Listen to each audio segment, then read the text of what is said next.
បាទជំរាបសួរដល់ពុកម៉ែបងប្អូនបាទកសិករយើងទាំងអស់អ្នកដែលធ្វើស្រោប្រាំងបាទហើយថ្ងៃនេះខ្ញុំបានមកឃើញស្រូវ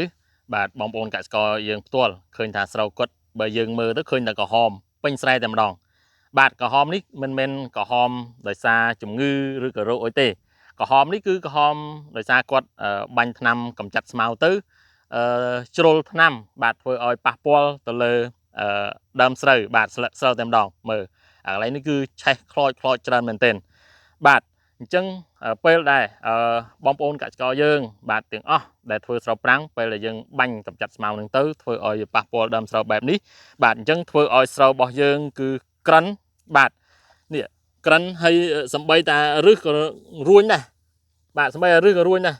បងប្អូនជាកសិករយើងនេះមើលទាំងអស់គ្នាភុយទាំងដើមទៀតដាច់ដកបានទៀតបាទ